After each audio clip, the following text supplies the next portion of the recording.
simple entities to complex entities through a process of natural selection. Every entity, not just living beings, but every single entity. That's not the result of science. He may infer that through his understanding of evolution, but he extends that to every entity, including God. So a number of theologians have argued that, look, God is not a complex being in the sense of a complex organism. God is a spirit. He's a mental entity. Therefore, the complexity in a spirit entity is fundamentally different than the complexity that's found in an organism, because God doesn't have parts of the whole relationship, right? That's the traditional view of God, of which he argues that that doesn't make sense. And so he says, look, there's only two ways to go: natural selection or design.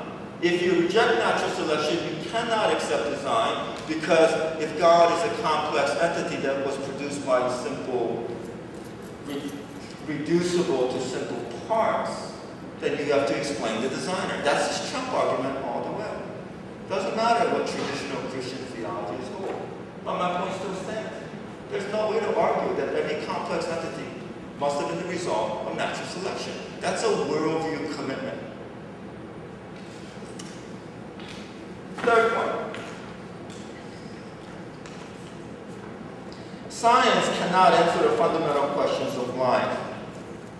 It deals with repeatable, observable events and certain historical events, but it does not deal with objective meaning in life or ethics. It deals with factual issues, not with how things ought to be. In other words, science deals with descriptive statements, not prescriptive. They're fundamentally different. Right? And you cannot move from descriptive statements to prescriptive statements. That's a naturalistic philosophy.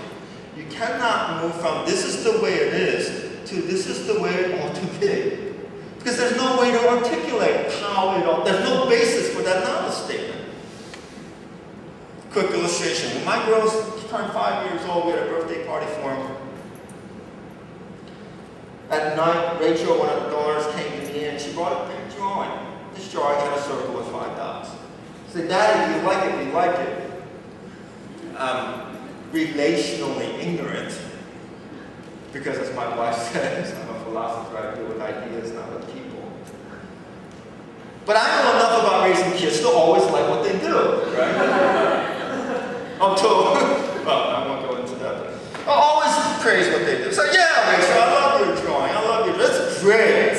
I have no idea what it was, but it was great. She goes away for a little while. And then she came back and she called me, but Daddy, do you know what it is? Second thing, never lie to your kids. I'll get your faults. Honey, I don't know what it is. Tell me what it is. I'll still like it, whatever it is. Oh, Daddy, it's my birthday cake when I was blowing it down, looking down upon it. It's the perspective of the cake from top down. Dots, right? I would have never been able to guess. I can describe to you aspects of that picture, but I need authorial intent to confirm objective meaning, right? Because objective meaning implies that there's intention, or intentionality is the ground for meaning. So, you know, a few months back, they had the scientists that they went over the Mona Lisa, right? And they talked about the composition of the painting and all of that. But no scientific statement can tell you why she's smiling. Only one person, right? Authorial intent. The only reason science gets away with making statements that are metaphysical in nature is because they make theological assumptions. Every single chapter, this is its framework. If God exists, then the universe should be so and so. If God designed the universe, then the universe should be perfect. Optimal design. Is that a scientific statement or is that a theological statement? That's a theological statement. The reason why science makes such statements is because they go outside of their particular arena into statements that are metaphysical or worldview in nature.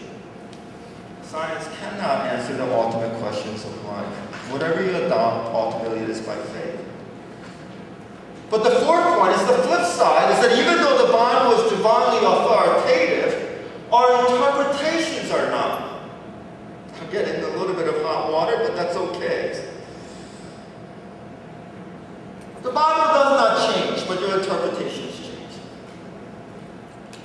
Bible is given by God. Your interpretation is given by God.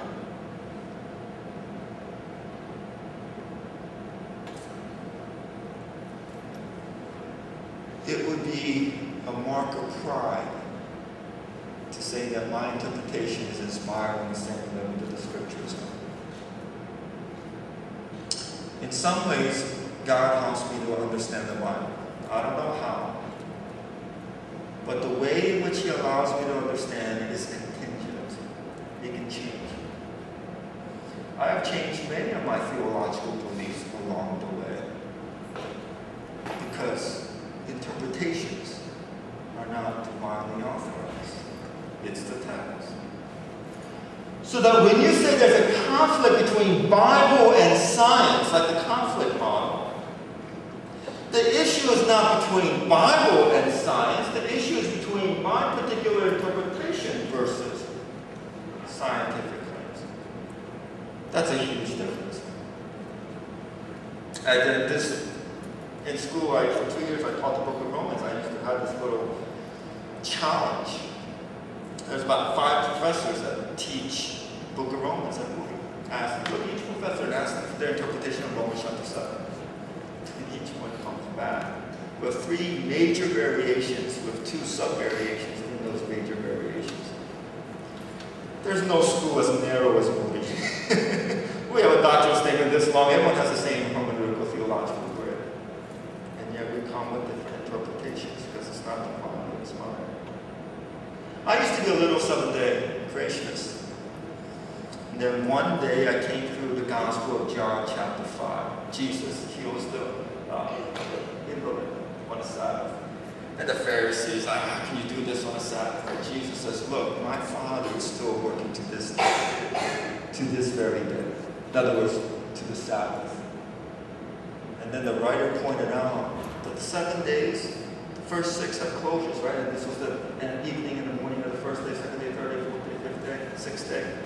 No closure on the 7th day.